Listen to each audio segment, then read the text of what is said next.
glad of me. May the Lord, he will be glad of me. May the Lord, he will be glad of me.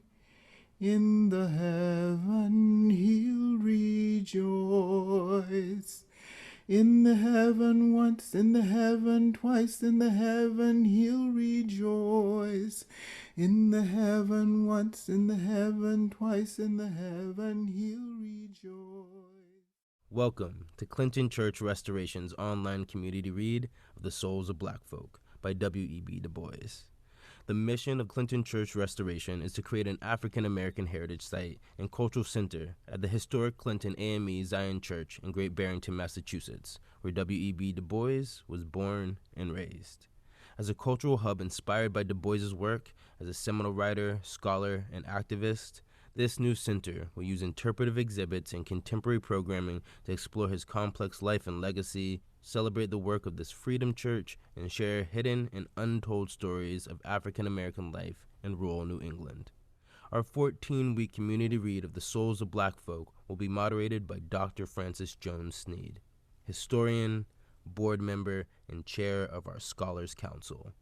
Each week she will be joined by a guest scholar for a presentation of a single chapter of Du Bois's classic text, followed by a discussion with the audience. If you are joining us live, we invite and appreciate your participation. Please enter your questions into the Q&A box. For best results, we recommend you have the most recent version of the Zoom app downloaded on your device. Attendees watching via a browser may not have all the interactive features available. To see the full schedule for this community read or to learn more about the project, please visit our website at clintonchurchrestoration.org. Thanks for joining us. Bright sparkles in the churchyard give light unto the tomb. Bright summer springs over, sweet flowers in our bloom. My mother once, my mother twice, my mother she'll rejoice. My mother once, my mother twice, my mother she'll rejoice. Oh, mother, don't you love your darling child? Oh, rock me in the cradle all the day. Oh, mother, don't you love your darling child? Oh, rock me in the cradle all the day.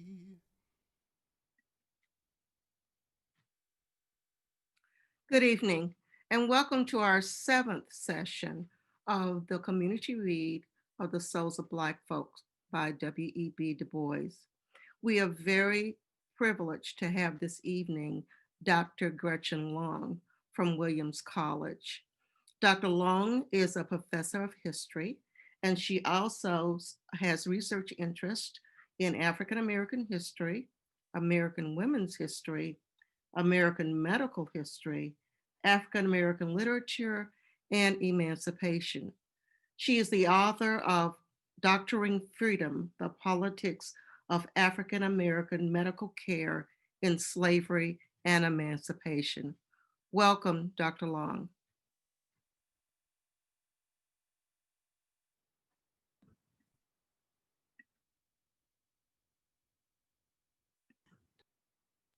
Good evening, everyone. Can you hear me? Yes? Yes. Okay.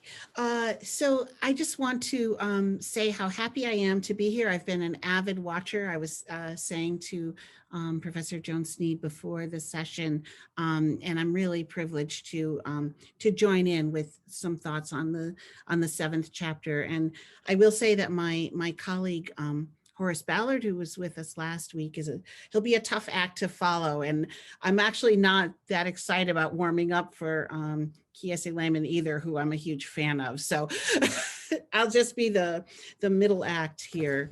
I'm also just want to give a shout out to Whitney Battle Baptiste and her colleague at UMass, Britt Russert.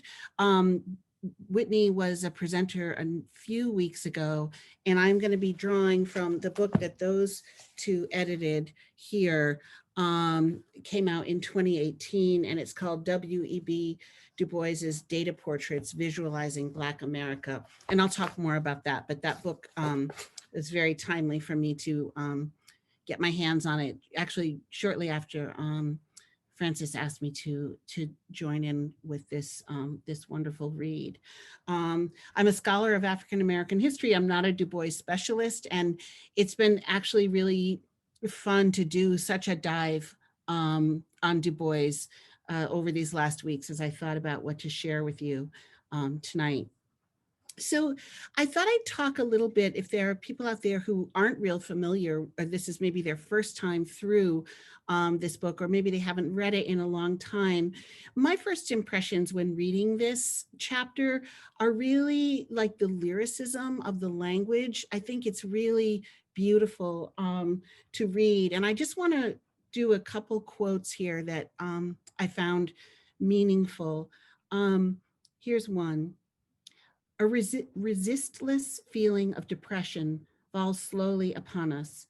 Despite the gaudy sunshine and the green cotton fields, this then is the cotton kingdom, the shadow of a marvelous dream. And where is the king? Perhaps this is he, the sweating plowman tilling his 80 acres with 2 lean mules and fighting a hard battle with debt.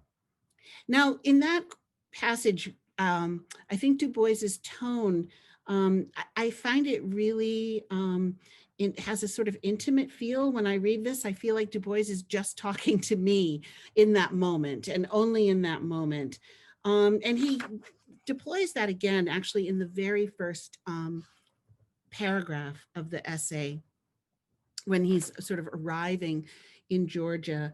He says, "Here sits Atlanta, the city of 100 hills, with something Western, something Southern, and something quite its own, its busy life. And a little past Atlanta to the southwest is the land of the Cherokees, and there, not far from where Sam Hose was crucified, you may stand on a spot which is today the center of the Negro problem, the center of those 9 million men who are America's dark heritage from slavery and the slave trade."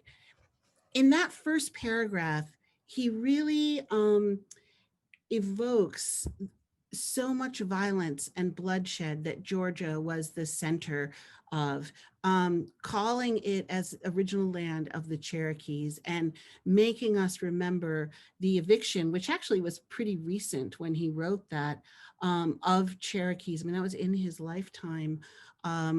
Eviction of Cherokees from that ancestral land onto the Trail of Tears, and then eventually, after much, much death and sickness, to Oklahoma and parts west. He goes from that sort of massive genocidal act by under the Jackson administration.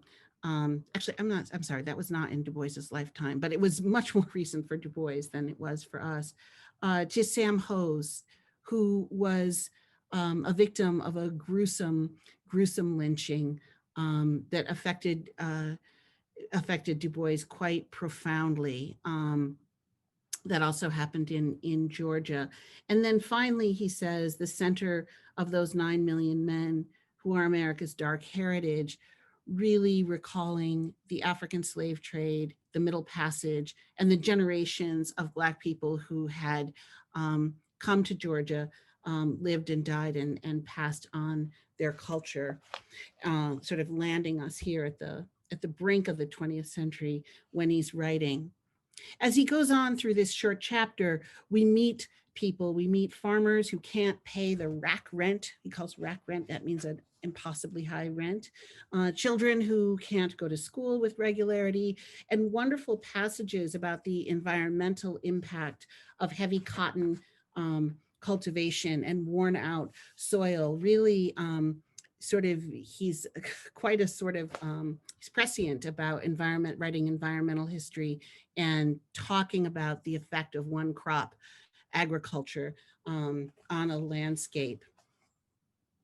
When Du Bois published this book, it emerged into a literary landscape in America where a number of African Americans were publishing fiction around that time that Souls came out. Charles Chestnut, certainly, Frances Harper, Pauline Hopkins, a number of authors. If any of my students from my tutorial are listening, you'll know these people. But there was also a huge market of books that I don't tend to teach in my classes, written by white writers that really have a sort of nostalgia for Southern life and understand Southern life as a sort of contrast to a Northern industrial, fast-paced life. And part of the Southern life is agricultural, slower, and Black people figure in that as people who, if not exactly nostalgic for slavery, although often nostalgic, they are depicted as sort of not able to quite keep up with what they would have to do if they had come to the North. I want to share my screen here, show you my PowerPoint. I just have a couple of illustrations from books like this. This is actually from a travel log a couple decades before Souls came out, an illustration of Black people. I just put the caption up so you can see. And while they chatter like monkeys, even about politics, they gesticulate violently.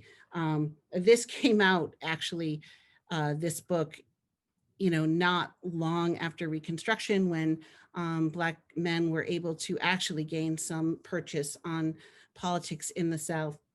But this is how they were depicted.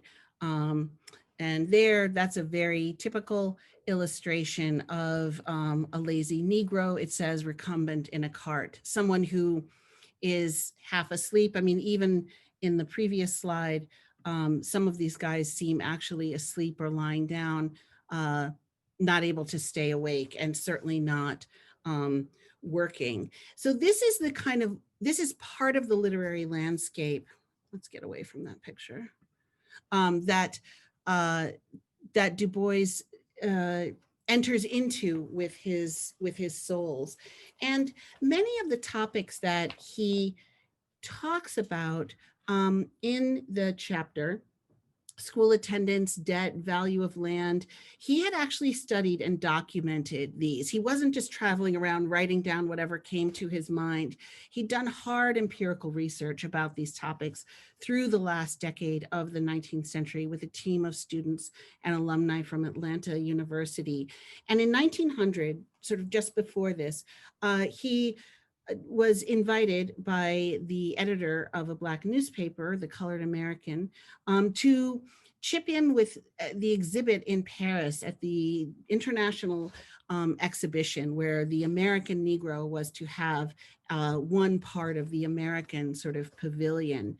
Today, I'd like to show you some of the data that Du Bois collected about Georgia that he put on display at this exhibit. And that data made its way largely into the Black Belt chapter that we read for today. This, just on this slide, this is the book I told you about. This is a picture of Du Bois at the Paris exhibition. And this is the first prize, the gold prize, an image of the plaque that he got for the best exhibit at the fair. Decades later, he wrote in his autobiography, the details of finishing these 50 or more charts in color with accuracy was terribly difficult, with little money, limited time, and not much encouragement. And I was threatened with nervous prostration before I was done, and had little money left to buy passage to Paris, nor was there a cabin left for sale. But the exhibit would fail if I was not there. So at last I bought passage on steerage and went. So here are two of the slides. I wanted to show you two of the charts that Du Bois made for the exhibition. The first shows the sort of area that African slaves were taken from, ending up largely with the sort of dark part there in Georgia and beyond. And I thought it was ironic looking at this, the passage of ships to the New World and thinking about him riding steerage, which was sort of packed customers just above the hold of the ship. I mean, nothing like the Middle Passage, but also not a cabin. And then this is a slide here of the Negro population of Georgia. And you can see it's quite straightforward, starting in 1790 and coming down here to 1890. This is quite a simple slide, but it has an argument to it as well. Many theorists and sociologists had said that Blacks would actually die out after slavery, and here this shows that their numbers have been increasing. Here are two other slides that show, I think, how Du Bois wanted to, wanted to really compare Black Americans with not just white Americans, but Europeans. Conjugal condition here, this is a sort of snapshot of different ages. I'm not sure how well you can see these visuals.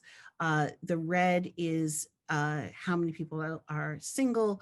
The yellow is married, and this is sort of Germany compared to Negroes with different age groups, sort of showing, again, refuting a myth about Black people and sexual immorality, sort of ditto illiteracy of American Negroes. This is Romania, Serbia, Hungary, and Italy here, and sort of where Black Americans fit. These charts they have a lot of information in them, and I find them actually quite visually compelling. So onto this one. This is two of the more complicated ones. I mean, if these were data visualization today, I think it would be a spreadsheet.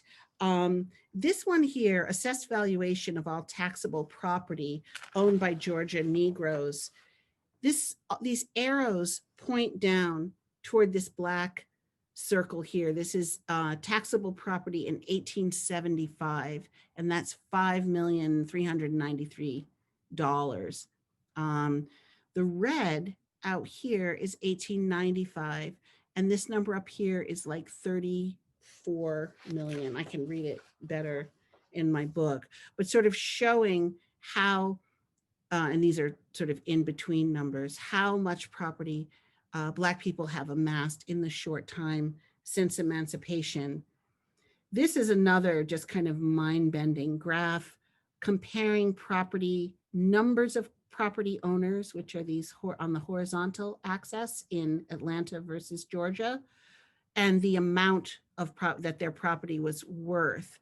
So over here, you can see, although there were fewer Blacks in Atlanta, the blue, the value of their property was much higher.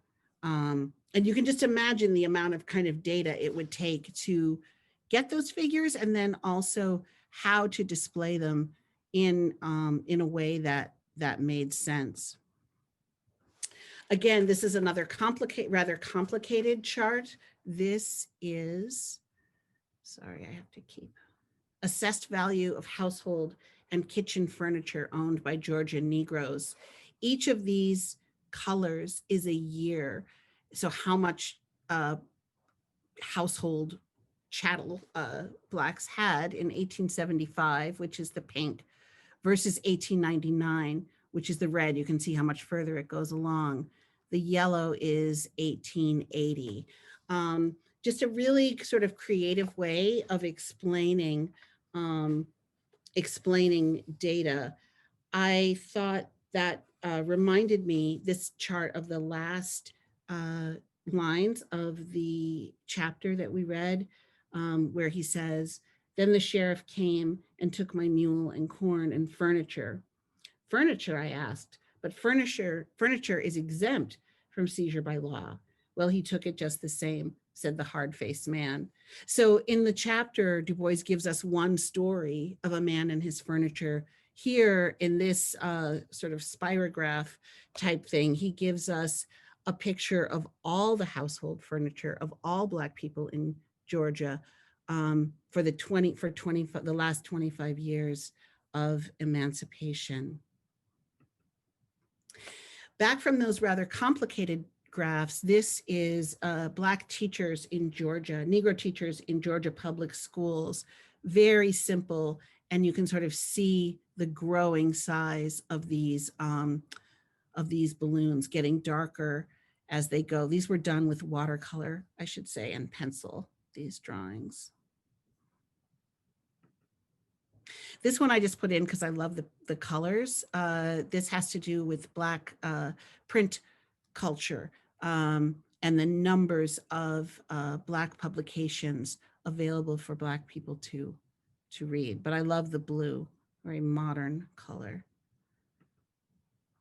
Again, here is another, this is a comparison of whites and Blacks in Georgia and what professions people have. This is another one of these graphs that has a kind of enormous amount of information. But some of the quick takeaways are, so these are Blacks up here on the top, and down here are whites. You can see the red is agricultural, fishery, and mining. Actually, majority of Blacks and whites work in the agricultural sector in Georgia. Where you see differences, I think, actually gives us some clues about sort of gender and work.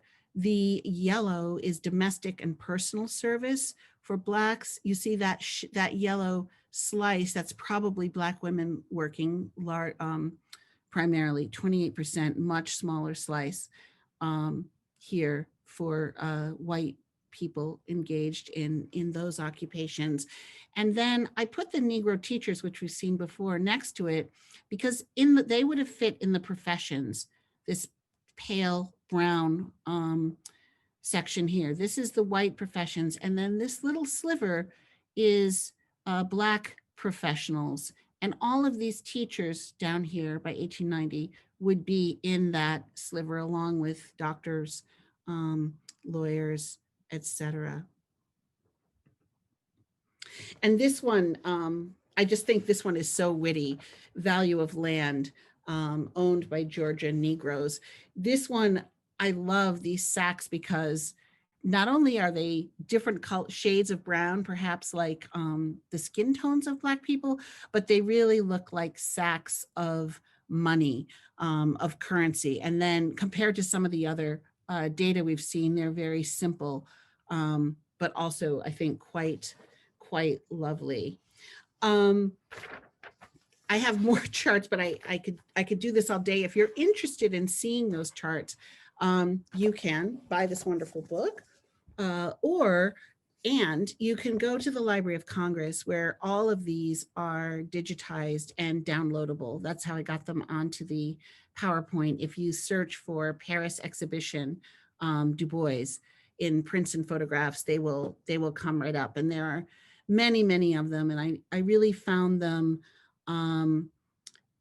artistically compelling, and they showed this side of Du Bois to me that, I mean, I knew he was kind of a data head, but they really showed this kind of the hard empiricism that he brought to his work, and that he brought to such a lyrical chapter like this. I'll just end with a letter that Du Bois wrote to his old professor and friend, William James, in 1906. William James had read Souls of Black Folk, and I don't have James's letter to Du Bois, but he seems to have said he liked it, but he felt it was kind of a downer.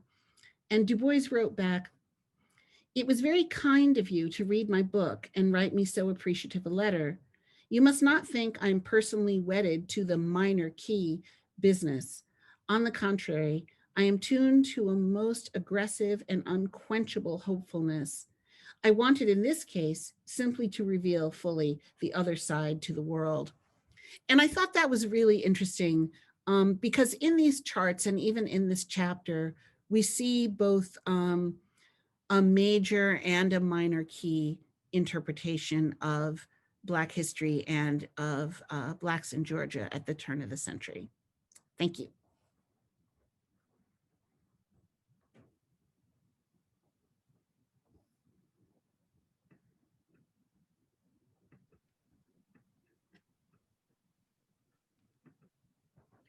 Thank you very much, Dr. Long. That was a very interesting study, and it gave me pause because Du Bois was a data head, wasn't he? I mean, he was on the cutting edge of what we know of as sociology today. Mhm. Sociology had not gained a foothold when Du Bois was writing The Souls of Black Folks or the Philadelphia Negro, but he believed in hard data to actually show the lives of Black folks one way or the other. And I love that you talked about how he just did not go on a drive, through Georgia and then just record his observations, but he had actually done the background work to kind of know the kind of questions that he wanted to ask and to kind of talk about uh, the comparative kinds of things when he wrote this chapter. When this chapter originally appeared, it was actually longer. It was chapter 7 and 8. Mhm. He divided the chapters when he wrote The Souls of Black Folks, but it had appeared in a monthly magazine as the whole kind of thing, in that he takes us, it seems, to what was life like after Reconstruction for these former slaves, and living on the land that they had actually been enslaved with, and so giving us a kind of a snapshot. And I got that same feeling that you got, that I was kind of riding along with him, on the Jim Crow car, and I could just see when the two swarthy white men got on board, how, that Du Bois, kind of felt about the whole kind of thing, as well as driving through Georgia at that time. I always wanted to say, who is your driver? What are you saying to him? Mhm. How did you get him to necessarily drive you in those kind of places? But he gave us a really kind of snapshot. And I think it's really, really interesting that we are discussing this chapter today, given what's going to be happening in Georgia in January, right? That again, Du Bois stopped at Georgia, and towns like Albany really captured the picture of African Americans, at the time. And so now we're in the 21st century, and we're looking to Georgia again, to kind of capture the nation, as it were. So, what do you think about, the transposition of the Georgia of the 21st century as we know it versus what he was talking about in The Souls of Black Folk? I'm really glad you brought up, the new Georgia, which has a lot of the old Georgia, I think, still in it. But I was actually writing postcards a couple weeks ago to people in Alpharetta, Georgia, which is not, well, it's sort of northeast, I believe, of Atlanta, as part of this Stacey Abrams project, encouraging people to register to vote. And I was really struck by how many Latinx names there were and Asian American sounding names.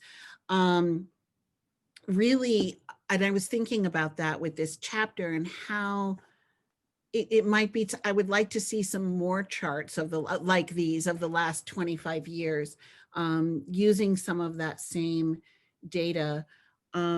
He was on the cutting edge of sociology, but he was really ahead of his time in data science, of thinking how to sort of make creative and aesthetic choices about the display of data. I think, my own daughter's down in Georgia right now volunteering, and it's I don't know what's going to happen. I know what the bookies in Las Vegas say is going to happen, and I don't really like that. But Georgia has surprised people before. They surprised us in November, and they may well do it again. But I think it has such a powerful history. The first slide that shows how many slaves were imported really directly to Georgia, how many sort of native born Africans, you know, landed in Savannah, maybe came to Charleston, went directly to Savannah. It's remarkable, you know, it's really, it was called the Black Belt for a reason. And I think he talks about one town he's in where they haven't seen a white face, you know, that it really is operating. The people don't seem to have much money and they own some land, as we know from our slides, but it's Black culture and Black agriculture is in some ways being passed, you know, has been passed on in freedom. Yeah. I know Atlanta is one of the fastest growing cities in the nation. Yes, it's really kind of interesting. I'm a Mississippian by birth, and so Black Southern history is simply something that I'm really kind of attuned to. And I noticed going back into a place like Jackson, Mississippi, which is the state capital of Mississippi, how much it has changed in like 25 years. And I'm sure that the same thing is true with Atlanta. But what Du Bois points out is that those small towns in kind of rural areas, you know, away from Atlanta, and he writes this paragraph, and you know that it's so many miles from Atlanta, so many miles, I mean, so many miles from this, so many miles from that, and you know, to kind of give us this kind of picture that it's in the rural landscape that things have not changed in the 21st century, and where we see more and more activity of the rising of the Ku Klux Klan and other kind of hate groups is really embedded in those little places that he was talking about going along, not only in Georgia, but in, I think, in most southern states. You know, you go to the larger cities and you'll see, you know, changes and progress of a sort. But then when you get to the smaller towns, you have to make sure you have enough gas to, you know, to cycle it on through there without stopping one way or the other. Well, I think it's important that he calls the chapter of the Black Belt, not of Georgia. You know, the area that he's talking about is closer to Tallahassee and Montgomery, I believe, than it would be to Atlanta. If I'm just thinking about Georgia, the map of Georgia in my mind, the culture and the sort of structures that he's talking about, they don't even do Georgia or the Georgia state legislature, you know, that they really, it has to do with the Black Belt, which is a sort of differently bounded space. Yeah, I agree. We have a question. Hello, Mr. Brenson, and thank you for your question again. Do you think Du Bois was riding in a carriage or in an automobile? Oh, I have thought about this. And I think he was riding in a carriage. He says carriage at one point. And this is early enough. It would be, I don't think he would have a car, and cars didn't work very well. This is early for cars, and they weren't mass produced at this time.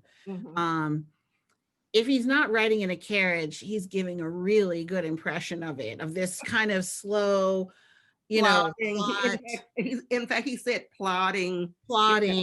Yeah, I'm thinking a carriage, and I'm thinking one horse or one mule. Yes. Yes.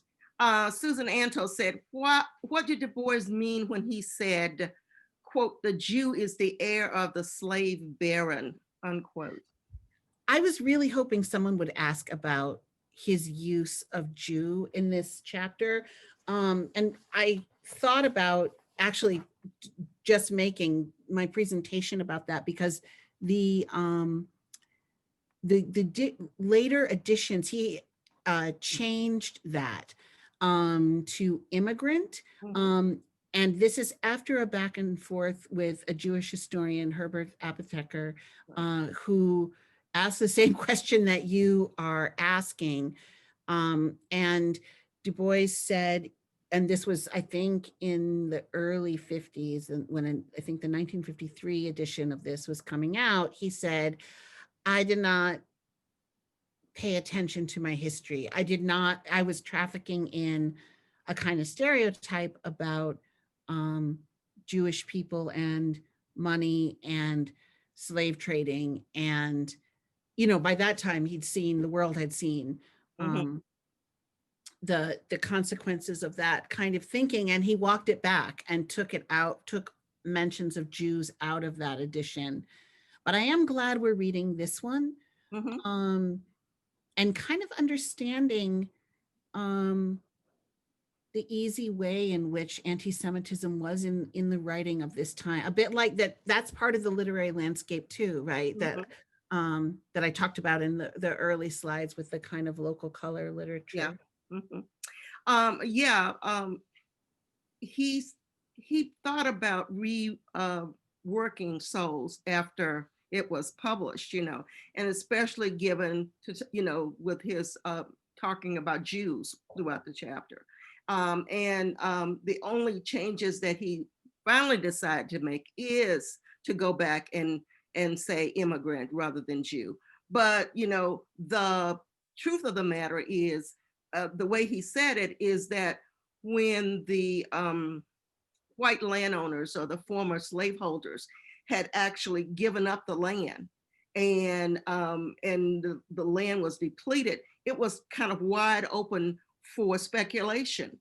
And who comes in to take advantage of that speculation except immigrants who were not allowed in the South before the Civil War, remember? Mhm. It was closed off to immigrant, to European immigrants coming in because of the slave trade.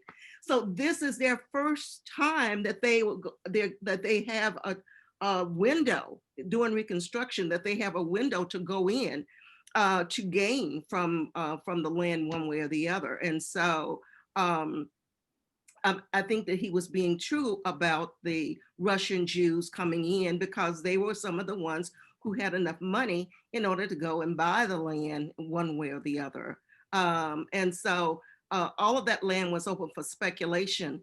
And but with Blacks, he said it was open for speculation. Most of the whites, Southerners, had left the land or were trying to leave the land, but the Blacks had no other choice except to be there on the land one way or the Mhm. other. And although that they tried to buy land, some were successful, others, their land was stolen back from them even when they tried to buy it one way or the other.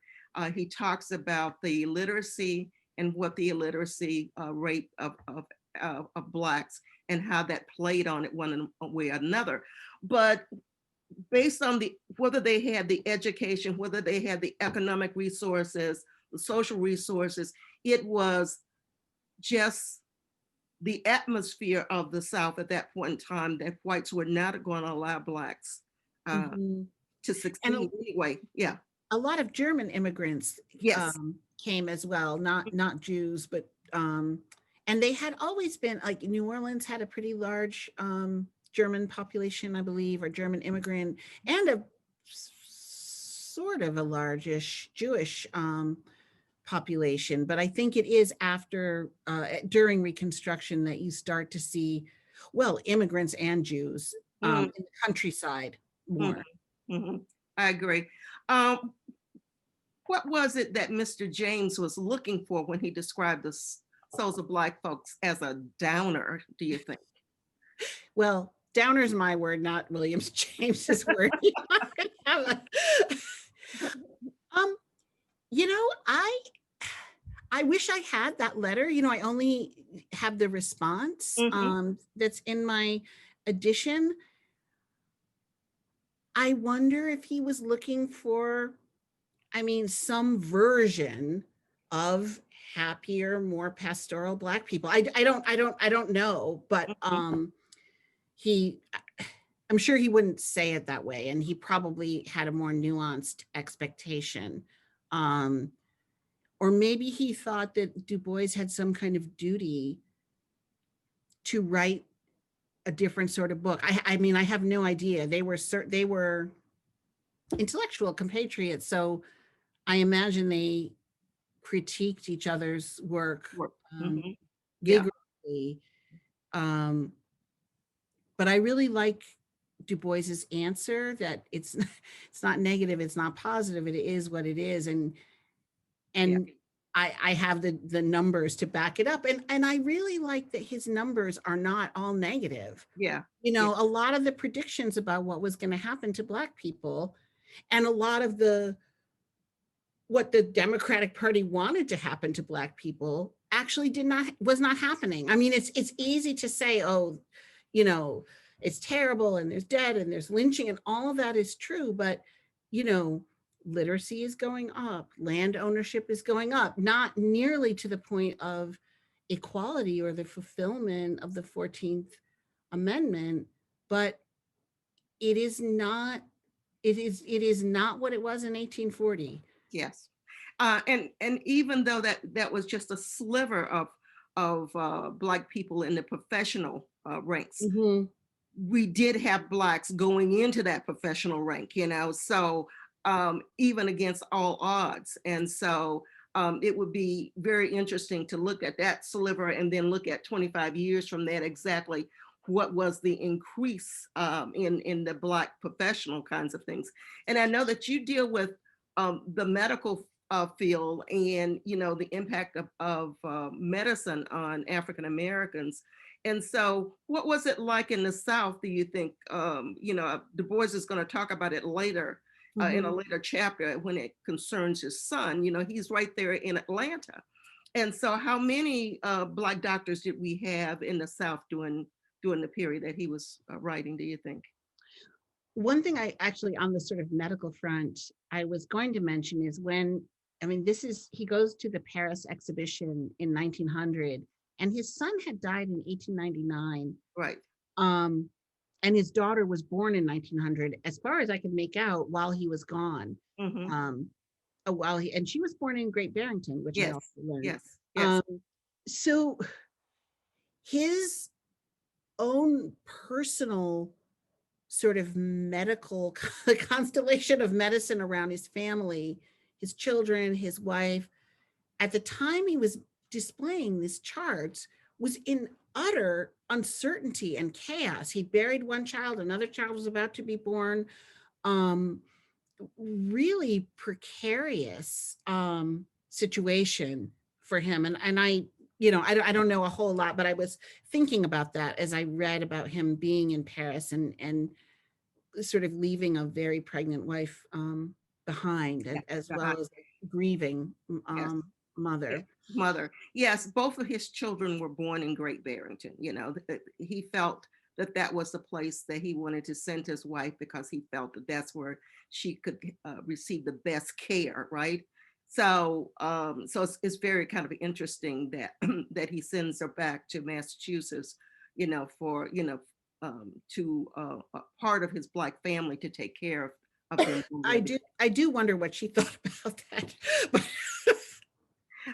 But I know we wonder what she thought about a number of things. So, Marissa Massery says, thanks for this.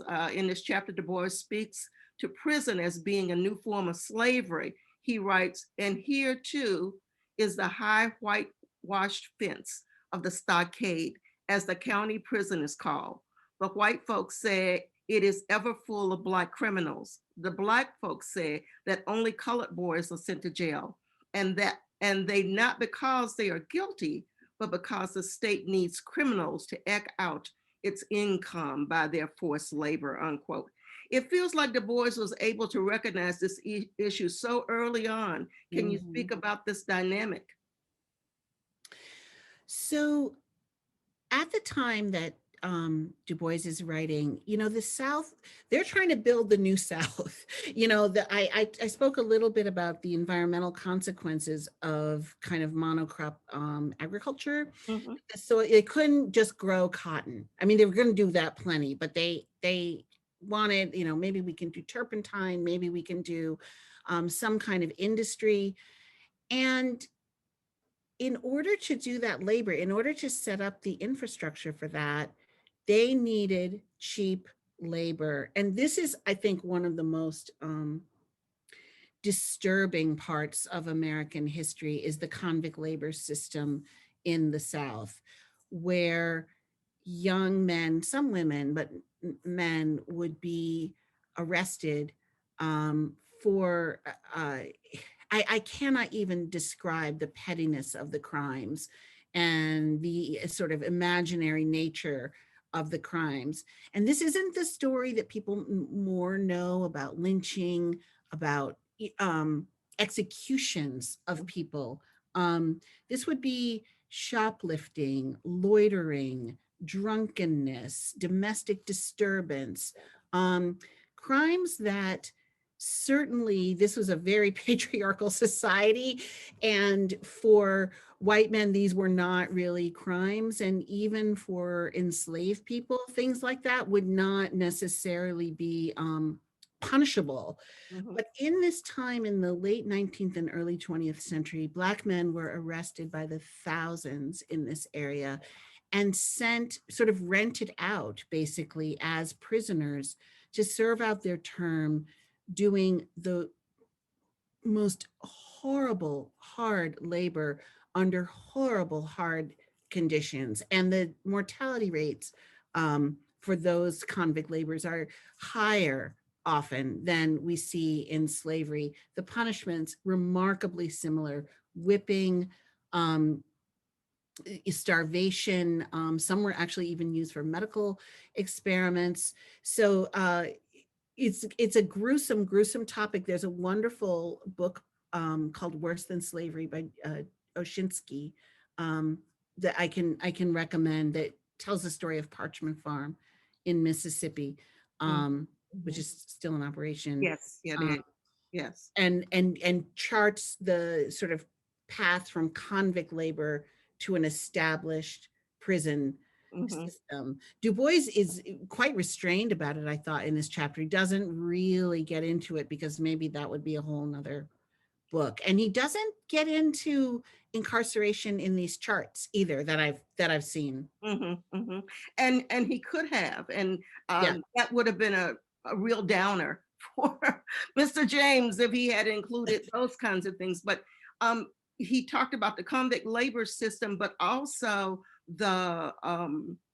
Black peonage. You know, the Mhm. that Yeah. those were examples of slavery by another name. You know, so he included both of those to talk about slavery from another name, because you know Black families were tied to the land um, because they owed so much, you know, to the company store, as Tennessee Mhm. Ernie Ford used to talk about.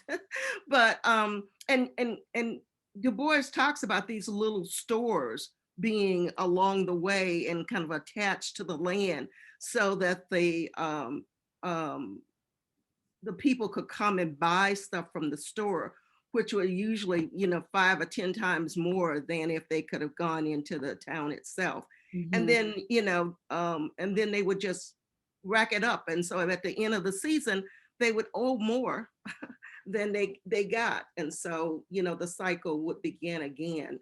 And he said, you know, is this the promise of what ex-slaves thought that they were going to get when they talked about freedom? That freedom was something really different than what they imagined freedom was going to be for the majority of them. So um, I thought this was just a very clear kind of chapter that he's giving a bird's eye view into, you know, exactly what's happening on the ground. It also really sort of sets the table for the Great Migration. You know, you see why uh, all of the sort of push factors um, of why thousands of Black people will begin to leave the South within, 2 decades of this. Um, that some of, there are other problems in the North, but new problems, Mhm. and debt peonage and convict labor are not among them. Yes, I agree. Um, hello, Maynard Cedar. He says, can you say something more about European immigrants not being in the South during the earlier pre-Civil War era? Law, custom, opportunity? Thanks so much for this evening. Um, do you have any thoughts on that? Well, I mean, pre-Civil War is a long time, and certainly there were lots of European immigrants from, in the colonial era, Yeah. um, who came from Britain, France, and so on. But in the sort of mid 19th century, when you see such large numbers of Irish and Scandinavians coming to the North and the Middle West, there isn't the kind of opportunity, I think, for those immigrants in the countryside of the South. I mean, there isn't a lot of work, I think, for unskilled white labor, Yeah. the way there would have been in the North. Do you want to, can you add to that, Francis? Yeah. Well, yeah. You know, they call the South a closed society during the middle of the 19th century. And it was because slavery was so predominant there that landowners did not want immigrants coming, because then you would have free labor versus, you know, paid labor. And they certainly were not into having paid labor coming in any way when they had all of this free labor that they could. So the South was a kind of closed society, and I think that's one of the reasons during Reconstruction that they call the South a little backward, you know, politically and socially, you know, because they had no free schools. There was not a, you know, when the Reconstruction Acts came along and said that there should be free schools for all citizens, that benefited whites as well as blacks, because it was only the white upper class who could afford to have tutors for their children or send their children north for education. So there was no educational systems in that kind of way. So it was a real closed society in a number of ways, I think. So, yeah. Yeah, there weren't even a lot of jails in the No, South no. before the Civil War. I mean, there really was a sort of, you know, people dueled or shot each other or settled things amongst themselves, and then there was slavery. Yes. And jails were often full of runaway slaves Yeah. or people, you know, Black people being held there in between owners or what have you. But it is very interesting, and I know even white female literacy in the South was not high Yeah. Yeah. before the Civil War. Yeah. Yeah. Do we have any more questions? We are coming almost to the end of our conversation with Dr. Long, which has been really great. I have to ask you, Dr. Long, will you be delving into or looking at Du Bois a little bit more in your courses in the in the future? Yes, I've made all kinds of resolutions because I've just really loved revisiting it through this community read. It's been great. I will say, I think I didn't really answer your question about doctors. There were at this time a number of Black medical schools sort of dotted around the South, and a few nurse training schools. Mhm. Some of them better than others, some of them not strong at all. And as medicine begins to tighten up and become more regulated in the early 20th century, most of those Black medical schools are shut down, basically all but, depending on how you count, 3. Whereas there had been like 19 or depending how you count, maybe half 2 dozen. And on the one hand, it was great that standards were higher and, you know, there had to be sort of certain facilities. On the other hand, it's not like the white schools were letting in Blacks when a lot of Black ones shut down. So it's as Jim Crow sort of tightened up, so did medical regulation, sadly. And what that did is squeeze a lot of aspiring Black doctors out. You know, Meharry was there, and Shaw, Right. Howard Medical School Cool. in DC. Was and the then one in Nashville still there?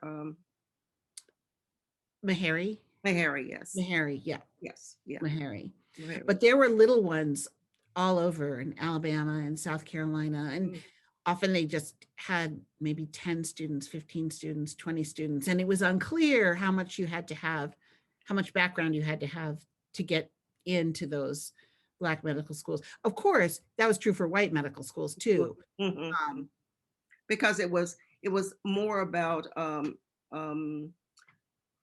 of working with people who are already doing it rather than the kind of standard medical kind of practices that we see today right. in medical schools. Yeah. Or What, yeah, or yeah, not. yeah.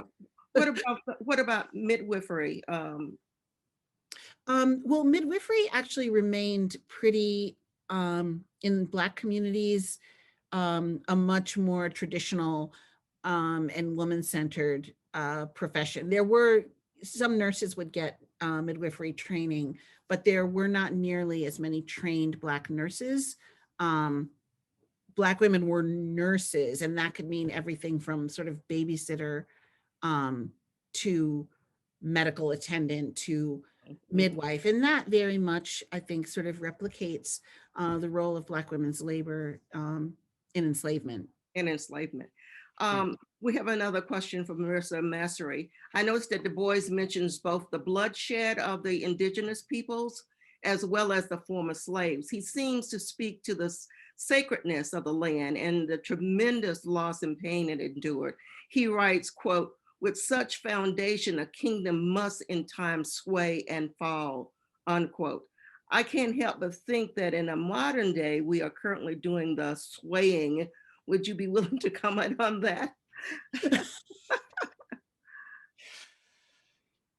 Yeah, I mean, I think his chapter was so prescient about violence and also environmental destruction. I think the environmental racism now that area sees, um, and further west as well into Yes, yes. Louisiana, Texas. Um, I don't know if anyone has been following in the Guardian newspaper, the Cancer Town series about Black towns, mostly in Louisiana. Mhm. Um, and the last 4 years have been absolutely devastating in terms of the lifting of regulation for pollutants that are, almost exclusively um, near communities of color, Black and Indigenous in particular. So, um, I mean, this is before that Yeah, really gets going, but I feel that the kind of murmurings of it are in his writings as he looks back to the violence and acknowledges the violence right in front of him. mhm. And it's really a model for us, I think, to see what's happening to land and people in our time and to connect it to what's happening in the past. In the past. Yeah. I thought that was beautiful too, that he goes back to the first peoples on the land and how they were driven west, and he talks about, the Cherokee, and what the land meant to them and how they fought for the land and bled for the land. And then whites came, and then African slaves came, and then look at the land now, he says, that one Mhm. crop kind of thing, depleting of the land, even with this, you know, fertile Black soil that he's kind of talking about. So it's like Black belt dealing with the soil, and Black belt, with Africans, so, kind of a double meaning to, Yeah. Black belt in that kind of way. Well, thank you so much. This has been such an interesting talk. And although, I mean, you delve into Du Bois well, and so thank you for your commitment to this. And I hope that you will use more Du Bois, from looking at the souls of Black folks to that wonderful trove of primary sources that the University of Massachusetts at Amherst has, there. I mean, there's so many letters and Yeah, um, I actually found, I didn't end up talking about them, but I dove into the Williams College archives and saw that Du Bois had actually corresponded with the president of Williams, President Garfield, asking about how many Blacks were here and what had they done after they graduated. uh-huh, But I couldn't really connect it to this. But there is, if anyone's interested, I do have scans of that correspondence okay. between the two of them. And I meant to say this at the beginning, but I just wanted to thank Mary Nell Morgan for singing us in so beautifully as she does every week. Yes, thank you, Mary Nell. Next week, we will go on to chapter 8 of the Quest of the Golden Fleece with our guest, Professor Kaisi Lehman from the University of Mississippi. And so that should be very interesting. So I hope that you guys will tune us in again.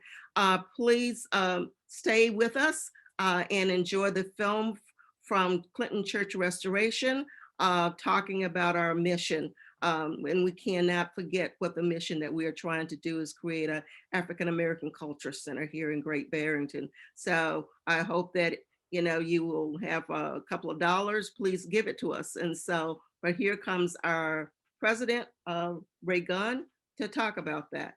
Good evening.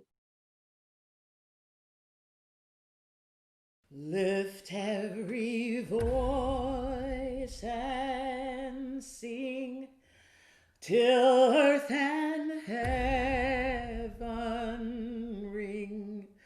ring with the harmonies of liberty.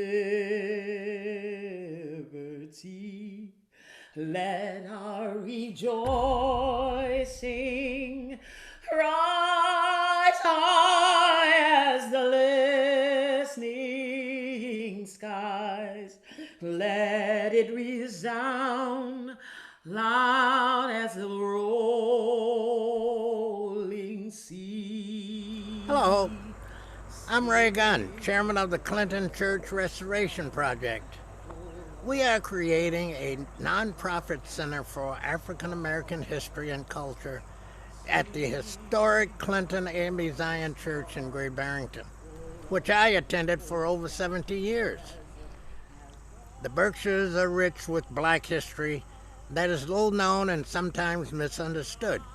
For example, my ancestor, Agrippa Hull, served in the Revolutionary War and was the largest Black landowner in Stockbridge.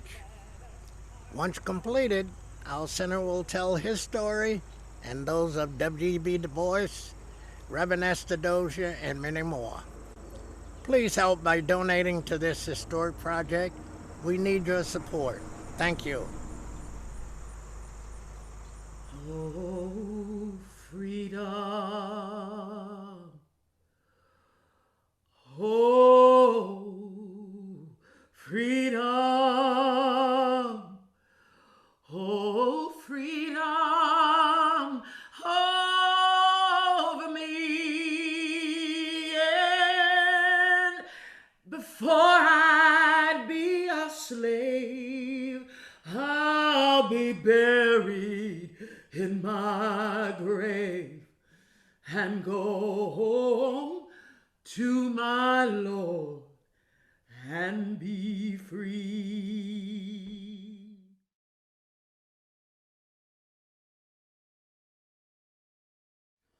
Oh, there's no hiding place down there. Oh, there's no hiding place down there. See, I went to the rock to hide my face. Rock cried out, no hiding place down there. Gonna pitch tent on the old campground. Pitch my tent on the old campground. Gonna pitch my tent on the old campground. Give that devil another round. No hiding place down there. See, there's no hiding place down there. Oh, there's no hiding place down there. See, went to the rock to hide my face. Rock cried out, no hiding place down there. No hiding place down there. Oh, there's no hiding place down